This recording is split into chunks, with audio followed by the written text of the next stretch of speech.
Hai guys, ini adalah Mi 11 versi yang light dari Xiaomi. Di sini digunakan Feather White design and elegant and sleek. Oke, di sini pastikan membeli garansi resmi. Logo Mi di sini perbedaannya dibandingkan yang Redmi bukan dari subbrandnya, jadi langsung dari Xiaomi ya yang membuat handphone ini. Maka perbedaannya di bagian depan, biasanya tipe Redmi ada gambar handphone, di sini hanya logo. Bagian samping juga sama, bagian atasnya ada tulisan Xiaomi, bagian belakangnya ada segel dan buatan Indonesia.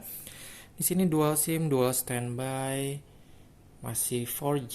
Di sini layarnya yang unggul. Jadi layar ini salah satu layar paling oke di kelasnya 10 bit. Jadi sudah 1 billion warna. Ya, 1 miliar warna yang keluar, 90 Hz. Di sini OLED dot display. Di sini juga ada keterangannya Qualcomm Snapdragon 732G. Kamera 64 megapiksel, triple kamera.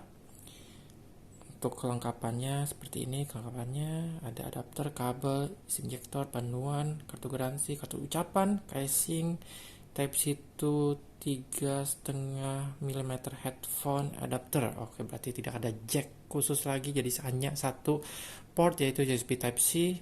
Sudah high-res audio, dan untuk warna juga unik, jadi memakai warna yang dari minuman. Ini warna boba black, ada warna yang lain seperti peach pink dan bubblegum blue. Oke, di sini buatannya di Batam, 8 GB RAM-nya, 128 GB ROM, dan masih sayangnya di sini masih pakai UFS, walaupun di kelasnya juga masih banyak yang masih pakai eMMC, jadi antara hard disk ataupun SSD. Di sini sudah memakai SSD, jadi pastinya Xiaomi cepat processing. Untuk internalnya sudah UFS 2.2, untuk RAM-nya DDR4X. Oke, kita langsung saja unboxing seperti apa bagian dalamnya.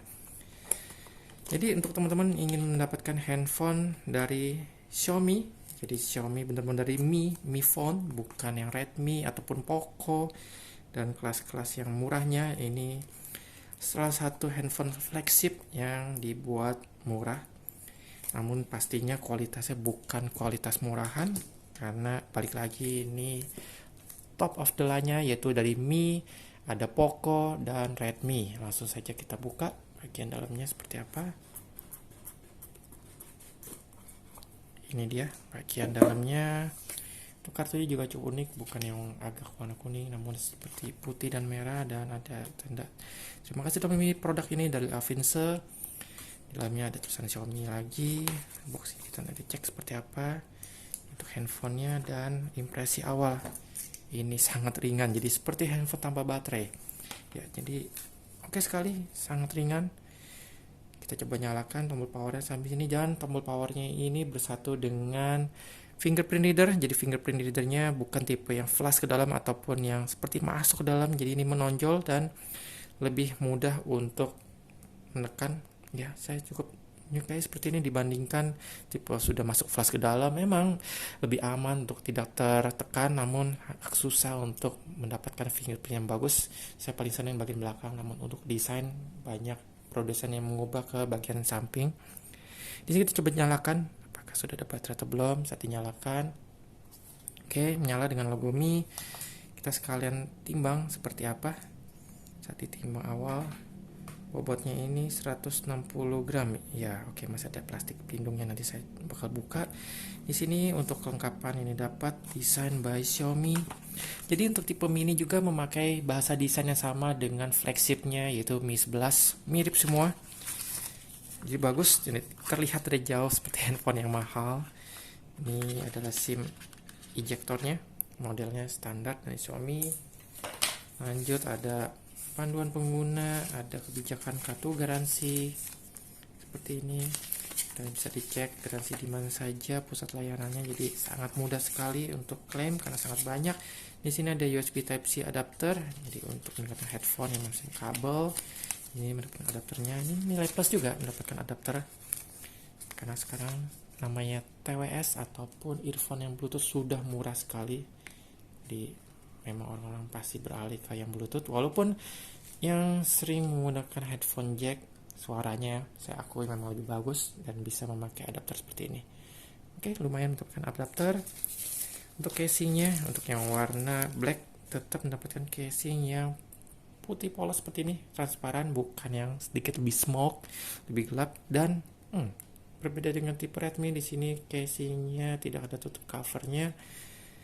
Ya, tipenya di sini seperti agak doff, ada bintik-bintik dotnya, dan cukup ringan casingnya, jadi untuk mendukung handphonenya ringan. 18 gram casingnya, namun cukup tipis, bukan seperti casing yang pada umumnya Xiaomi kasih bisa tebal. Bawahnya MIUI 12. Ya, ini dia, kita coba buka dulu, kita unboxing plastiknya.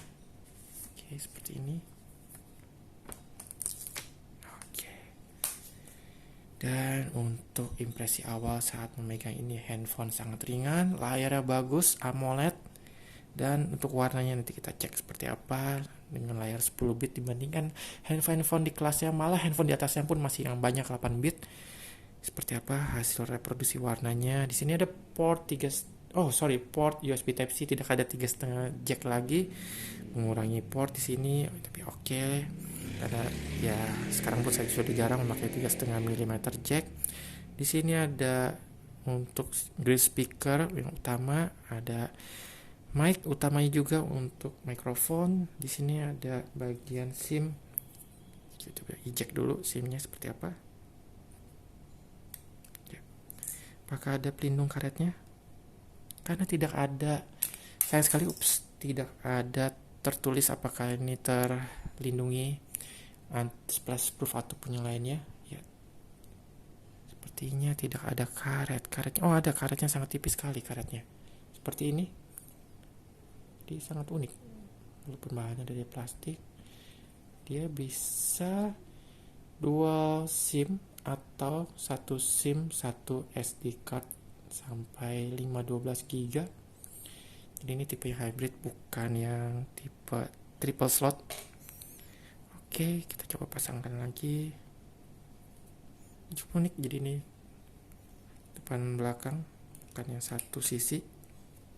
Untuk bagian sampingnya ini terbuat dari bahan plastik, sayangnya, jadi tidak terasa premium. Ada ear blaster dan ada mic kedua untuk noise cancelling, dan di bagian grill atas ini speaker kedua, jadi dia speakernya stereo dan bisa menjadi bagian untuk earpiece-nya untuk mendengarkan telepon. Ada sensor cahaya, sensor jarak. Di sini ya, bagian belakangnya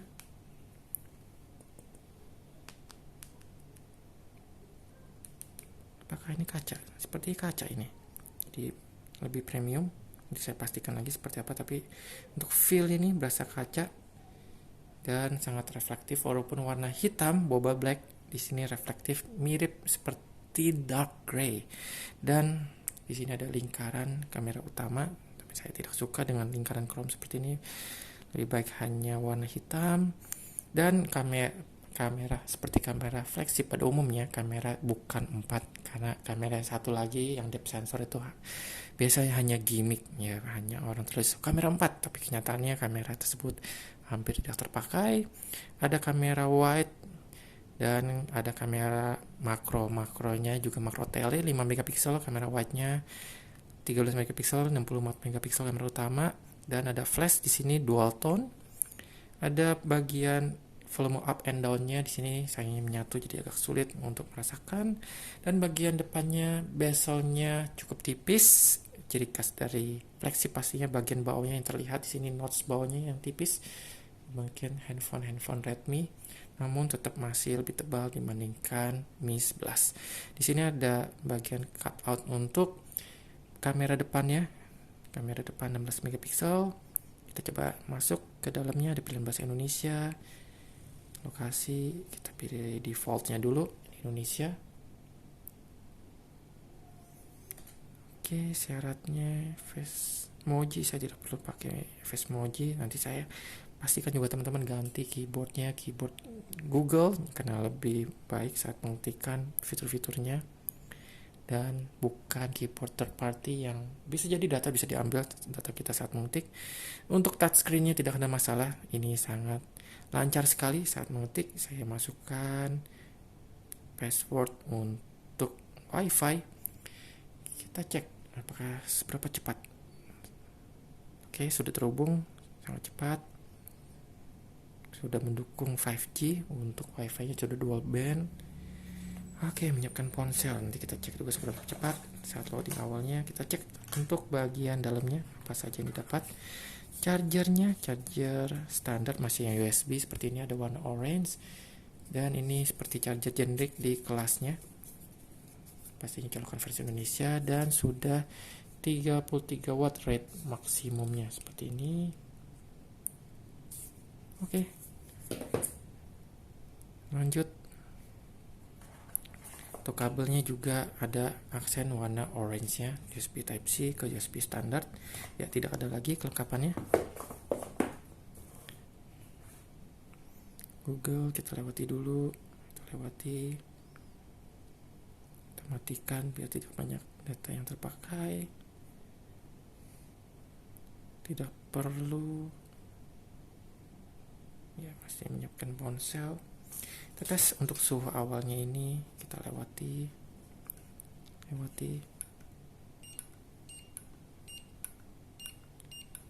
di bagian atas yang dia agak panas sekitar 37 tadi. Saya mendapatkan 37. Sidik jari, pin di sini ada pengingat. Oke, pastikan pinnya diingat, jangan sampai terlupa. Tambahkan sidik jari, kita cek seberapa cepat ya. Jadi sangat responsif sekali, apalagi tipe tombol powernya ini menonjol keluar, jadi sangat cepat sekali. Harus digeser dikit saat menggunakan fingerprint biar semua patternnya terdeteksi. Berhasil, sangat cepat sekali. Setelah tambahan kita matikan, tidak perlu matikan.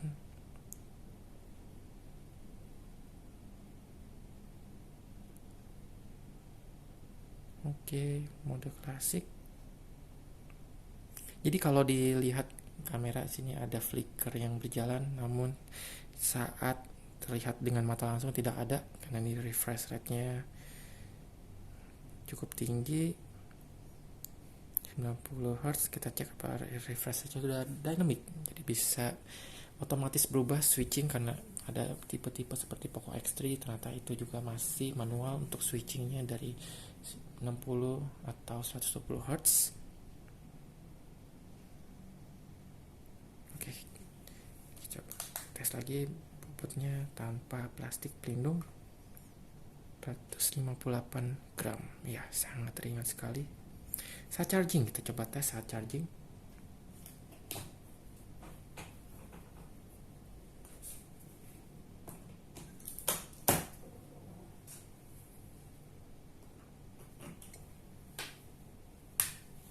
Charging awal ya, seperti itu, ada notificationnya charging, dan jika fast charging di sini ada double petirnya, gambar petirnya. Oke, kita coba cek nanti seberapa cepat untuk chargingnya. Untuk menguat aplikasi cukup lama juga ya. Jadi untuk tipe Snapdragon 732G ini Xiaomi banyak memakai di alat device-nya, mulai dari Redmi Note 10, dari Poco X3 dan Mi 11 Lite. Jadi tergantung dari kebutuhan. Jadi banyak sekali pilihannya. Jadi tidak bisa menang semua memang di handphone Xiaomi ini. Semakin banyak pilihan tergantung dari kebutuhan masing-masing. Oke, kita coba untuk kameranya dulu. Seperti apa impresi kameranya? Tes kameranya ini saat foto.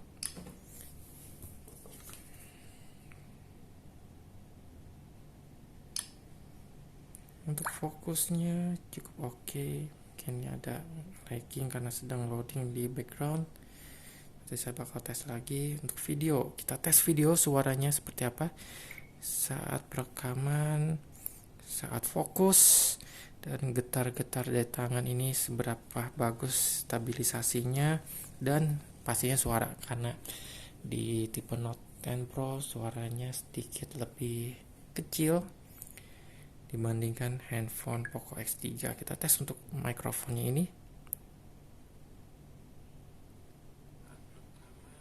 Ya, mikrofonnya bagus. Saya jarak 1,5 meter dan suaranya masih terdengar dengan baik. Untuk videonya pun juga cukup tajam, detail. Oke. Kita tes untuk kameranya tadi. Kameranya tadi terlalu dekat, fokusnya tidak dapat. Di sini tadi langsung klik foto, hasilnya bagus, tidak ada yang namanya getaran. Jadi oke, gambarnya bagus, perfect. Overall cukup oke. Video, foto tadi pro, kita bisa atur white balance, fs, shutternya, ISO tadi ISO paling rendah 50, paling tinggi 6400, EV, lens wide-nya, makro, ultra wide, foto lagi kita bisa nyalakan HDR-nya, AI biar warnanya lebih menyala. Untuk flashnya kita bisa nyalakan, coba kita cek nyalakan seperti ini. Di flashnya dual tone, warnanya lebih warm, jadi warnanya warm, bagus. Oke, karena dual tone. Kita matikan kembali flashnya. Sini ada fitur filter, percantik. Ada apalagi, kita cek, bisa pilih untuk bagian frame-nya.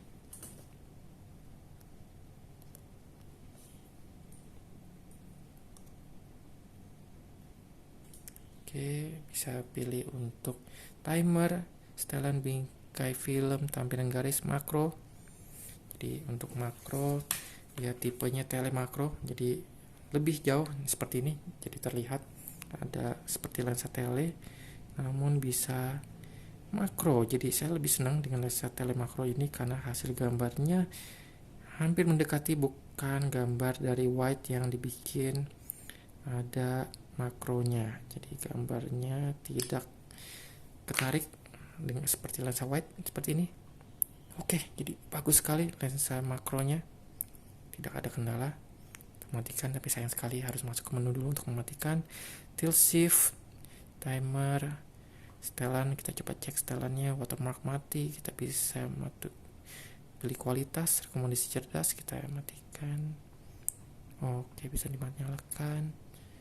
Suara bunyinya bisa kita matikan. Oke, back lagi, kita pilih portrait biar ada efek-efek bokeh. Untuk efek bokehnya ini kita cek. Ya untuk gambar memang kurang baik, hanya untuk muka orang nanti kita tes lagi.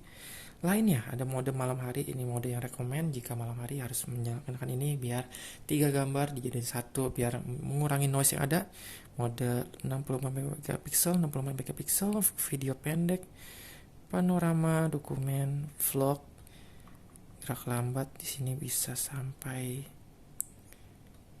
720 sampai 960 fps dan full HD maksimum 120 fps. Oke, lainnya lagi tadi dual video, jadi bisa video depan belakang. Vlogging ini sangat cocok sekali untuk teman-teman, rekaman sambil unboxing. Efek film, di sini efek film bisa magic zoom, ranah lambat, waktu berhenti, selang waktu, dunia paralel. Ya, ini sangat menarik sekali. Ada magic zoom seperti ini, kita coba tes.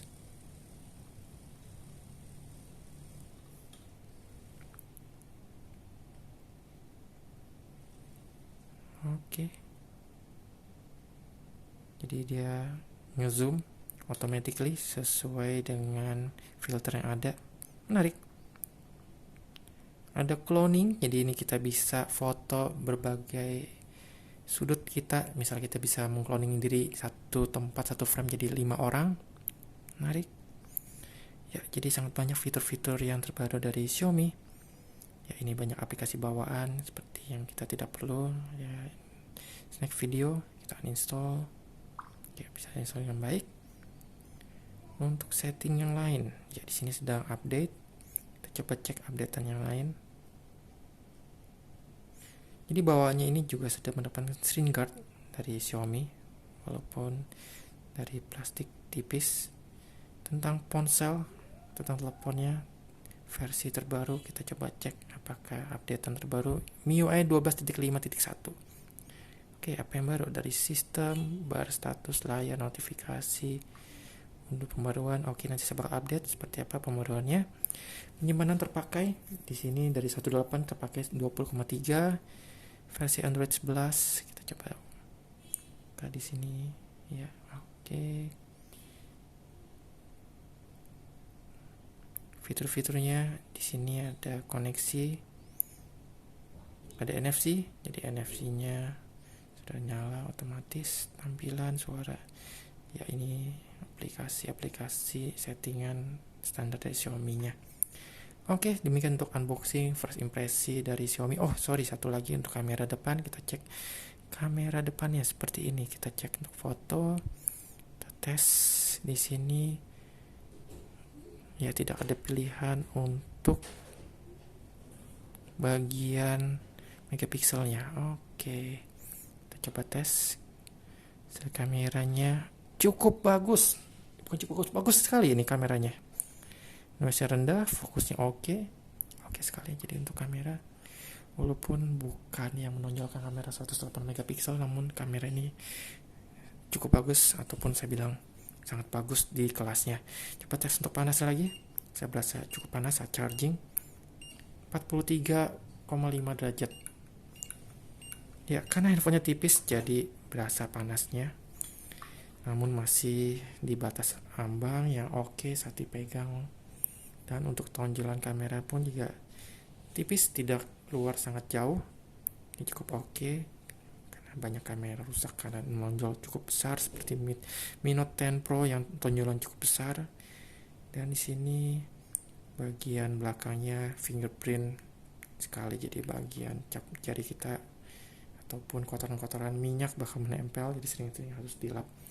Oke, terima kasih telah menonton. Jika ada pertanyaan bisa tulis kolom komentar. Jika ada tambahan saya bakal tulis kolom deskripsi. Terima kasih. Selalu bantu follow IG Facebook kami di Datang Jual Beli, dan klik tombol like, klik tombol subscribe, klik tombol lonceng untuk notifikasi video-video yang terbaru.